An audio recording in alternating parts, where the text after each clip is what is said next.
Hello po, thank you po. Kain po tayo. Ulam ko po. Yung pa rin, sigarilya, nilagyan ko ng miswa. Kaya lang natuyo. At saka, yan po. Natira ko pong dala ni Bernaldine na bangus. Kain tayo.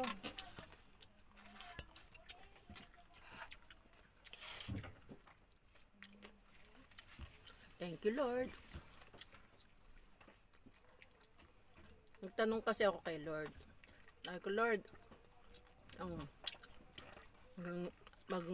na ba ako? For good na ba talaga? Anuhan mo ako ng sign. Kung ako yung mag-for good na. Inano ko na nga yung aking mga nasikaso ko na nga yung aking mga sa pag-ibig. Hindi ko napansin. Meron pa lang si Amo. Mas mabilis kasi dito. Alam mo, sa totoo lang, nung bago pa lang ako dito, o bago pa lang ako pupunta dito, mahilig kasi ako nung magpahula eh. Pero hindi pa ako Christian kasi noon, no.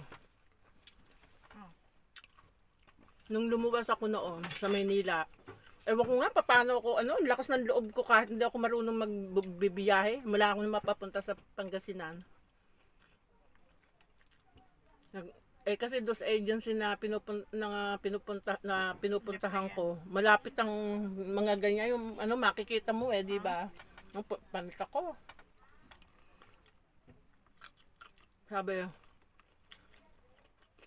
makapag-a-abroad ka, magkakaroon ka ng bahay, magkakaroon ka ng sasakyan, lahat ng mga tama.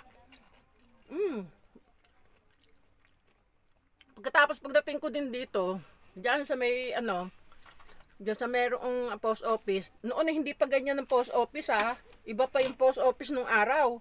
Mahaba pa ang dagat. Hindi ganyan ang ang ngayon wala na halos dagat eh. Tinabunan na nila eh. So pumupunta ako diyan ako gumagala diyan kami ng magkakaibigan ko. Pagdaan ko nung naglalakad ako, may agad sa akin na, hindi ka ang kita ng sabi sa akin ganoon.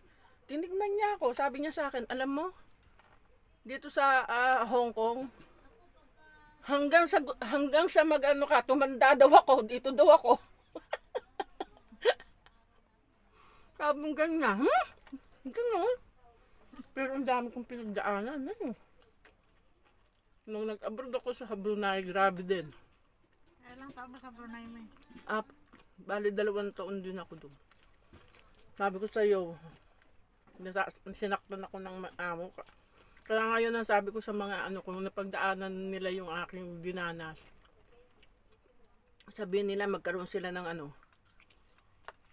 ng phobia. Sinaktan kaya ako ng amo. Grabe. Bali 4 pala. 2-3 taon pala bago dito na ako nagdesisyon. Ang dami kong pinagdaan ng hirap. Kung napagdaanan ng iba yung kasi mas grabe ako. Kung ikukwento ko talaga yung buhay ko, ewan ko. Wala akong swerte sa mga pagtatrabaho. Pagdating ko dito, inilalabanan ko kaya ang amo. Never ka na-terminate me? No.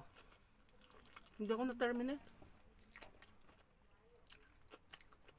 Pagdating ko dito, nagbago na ako ng trabaho, hindi na sa Brunei. Sinabihan ako ng agency. Pagdating mo doon sa amo yung kamalditahan mo, ialis-alis mo, sabi gano'n sa akin. Hindi